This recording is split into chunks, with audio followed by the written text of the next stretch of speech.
The expensive wine in Nathan's glass sloshed dangerously as he gestured dramatically, recounting his latest triumph to our captivated family. The investors couldn't write the check fast enough, he boasted, his designer watch catching the light. $50 million, just like that. I took a small sip of my own wine, watching my mother beam at her stepson with undisguised pride. Dad was nodding along, thoroughly impressed by the young tech mogul he'd helped raise. Even my younger sister Emma was hanging on Nathan's every word. And it all started with Amanda's little idea, Nathan added, throwing me what he probably thought was a generous acknowledgement. Remember that conversation at Christmas 2 years ago? About personalized AI therapy? Who knew it would turn into something this big? My name is Amanda Chen, and at 32, I was watching my stepbrother take credit for a company that was secretly mostly mine. Not that Nathan or anyone else at this table knew that particular detail. It was just a rough concept, I said modestly, playing my part. You're the one who made it real. Nathan raised his glass in my direction. Here's to family inspiration. Though maybe next time come up with an idea you can actually execute yourself. Sis. The condescension in his voice made my mother wince, but I just smiled. If he only knew about the execution that had already taken place. 2 years ago, that Christmas conversation hadn't been the casual chat Nathan remembered.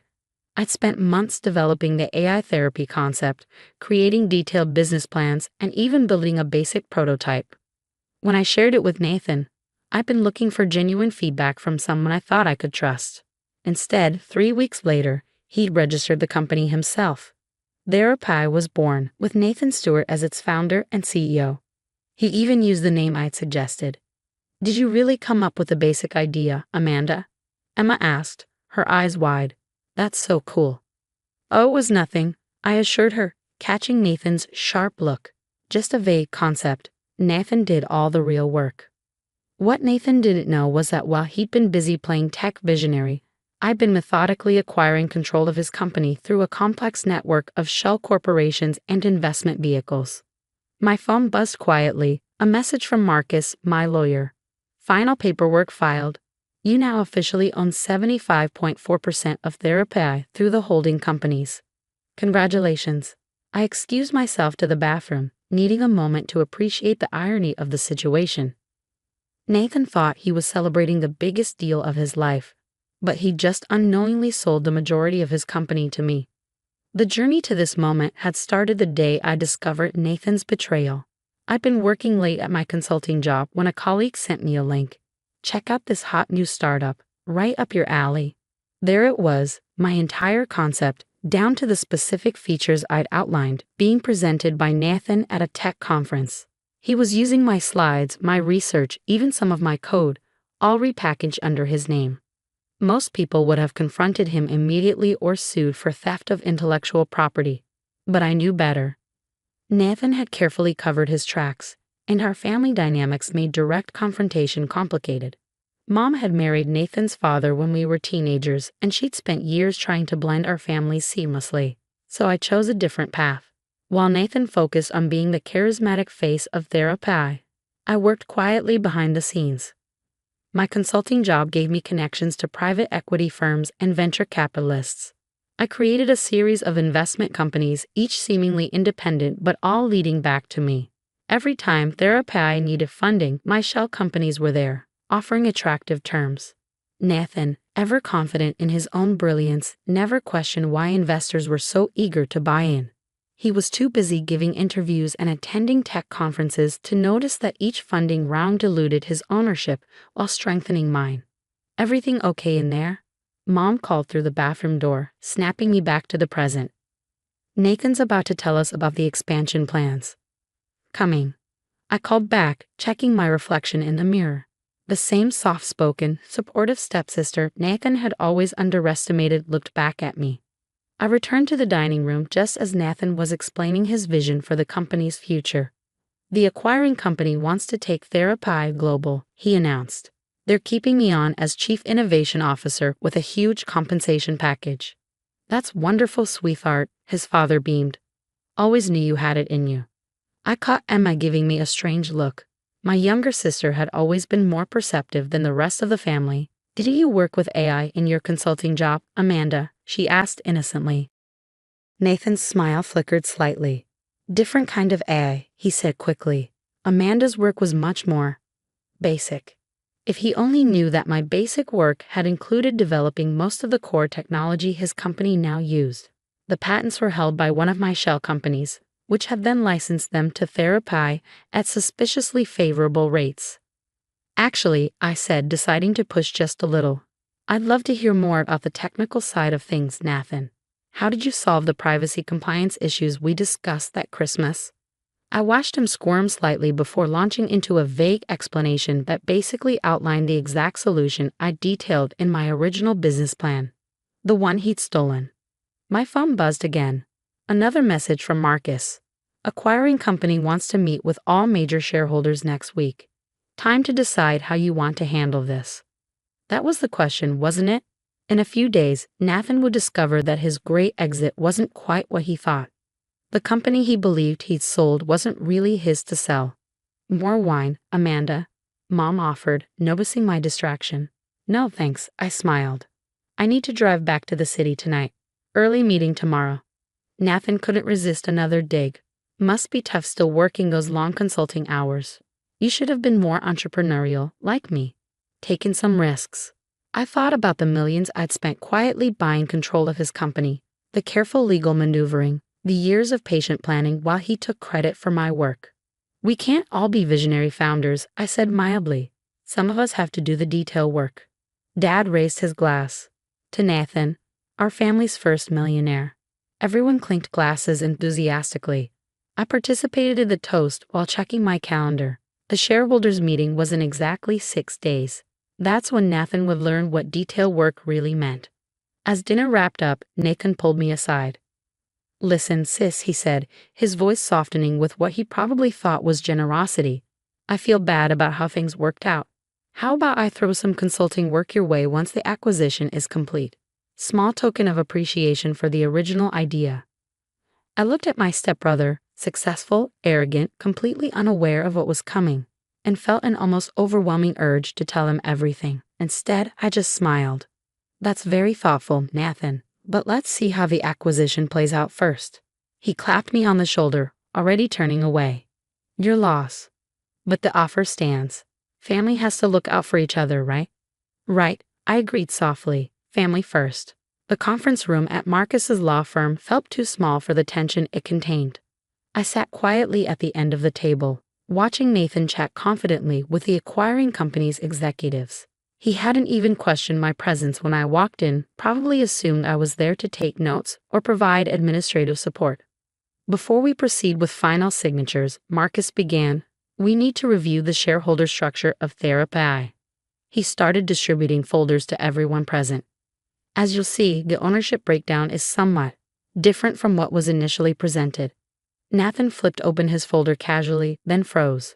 I watched the color drain from his face as he processed the information in front of him. This must be a mistake, he said, his voice tight. These numbers can't be right. The numbers are quite accurate, Marcus replied calmly. Through various investment vehicles, the majority shareholder of Therapy is actually Nova Holdings LC, which owns 75.4% of the company.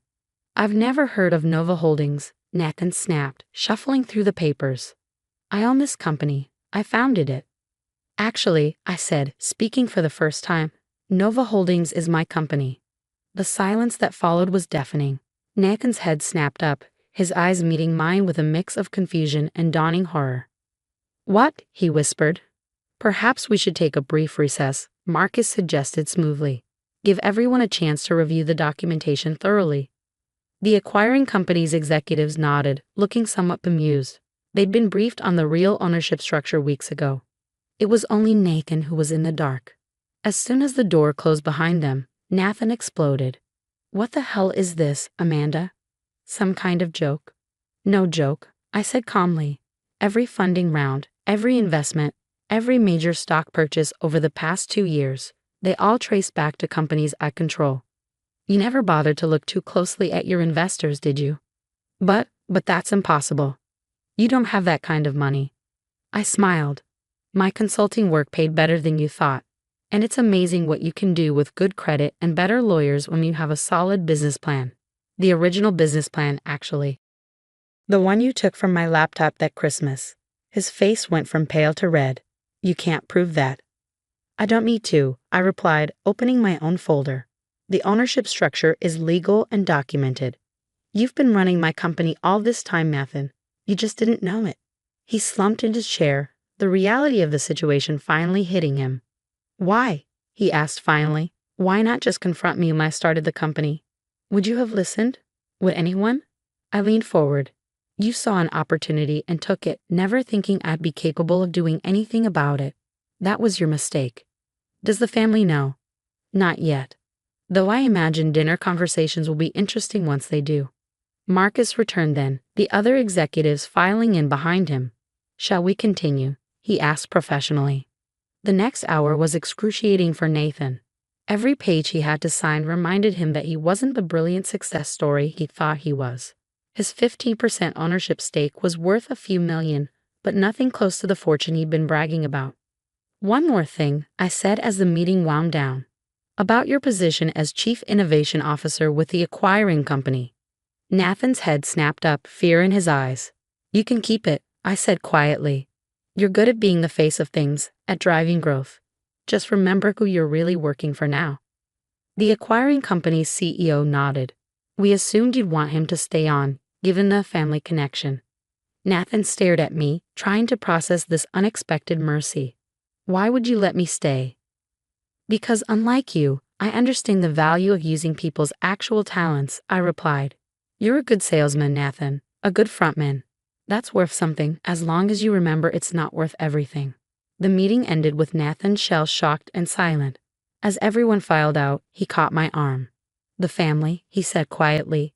You'll humiliate me in front of them, in front of my father. I thought about all the dinners I'd sat through, listening to him brag about his stolen success. About Mom's proud smiles, Dad's approving nods, Emma's hero worship. The truth will come out eventually, I said. But how and when, that depends on you. Over the next few weeks, the story of Therapy's acquisition made headlines in the tech world. Nathan was quoted in the press releases, still playing his role, but there was a new humility in his statements. Every interview had to be approved by the board, by me. The family found out gradually. Emma figured it out first, reading between the lines of the press coverage and connecting it to things she'd observed over the years. She showed up at my apartment one night, full of questions. You let him take credit all this time, she said, shaking her head. Why? Sometimes winning isn't about getting credit, I told her. It's about having control. Mom and Dad took longer to understand what had happened. The truth came out during another family dinner, this one much quieter than the celebration a few weeks earlier. I don't understand, Mom said, looking between Nathan and me. All this time. I stole her idea, Nathan admitted finally, staring at his plate. I took her work and claimed it as my own. And she outsmarted me completely. The silence that followed was heavy with years of assumptions and misjudgments. Dad looked like he aged a decade in minutes, realizing how wrong he'd been about both his stepchildren. The company is doing well, I said finally, breaking the tension. Nathan's staying on in a leadership role. Nothing has to change. Everything's already changed, Dad said quietly. He was right. The family dynamics shifted subtly but significantly after that. Nathan's boasting stopped. Instead of dismissing my opinions, he began actively seeking them. Mom started asking about my other projects, finally seeing me clearly instead of through the lens of Nathan's success. A year later, Therapy had expanded globally, helping millions of people access mental health support through AI technology. Nathan had grown into his role, actually earning respect instead of just assuming it. We developed a new kind of relationship, not quite friends, but no longer rivals. You could have destroyed me, he said during a rare moment of honesty after a board meeting. Why didn't you? I thought about it carefully before answering. Because this way, you have to live with knowing exactly who you are.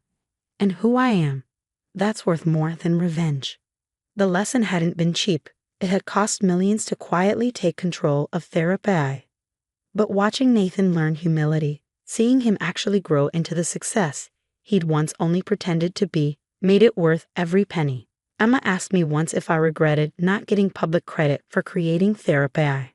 I showed her the company's financial reports instead. Credit is for people who need others to believe in them. I told her, power is for people who believe in themselves. The family still has dinner together regularly, though the conversations are different now. Nathan talks less but says more. Mom asks better questions. Dad watches us both with new understanding. And I sit quietly, just as before. But now everyone knows that quiet doesn't mean powerless. Sometimes I catch Nathan looking at me during these dinners, still trying to figure out exactly how I did it. He'll never know all the details, the late nights planning, the careful financial maneuvers, the patience it took to let him think he was winning until the perfect moment. But he knows enough. Enough to understand that success isn't about who talks the loudest or claims credit the fastest. Sometimes it's about the quiet one at the end of the table, the one everyone underestimated, quietly building an empire while they were busy bragging about building a kingdom.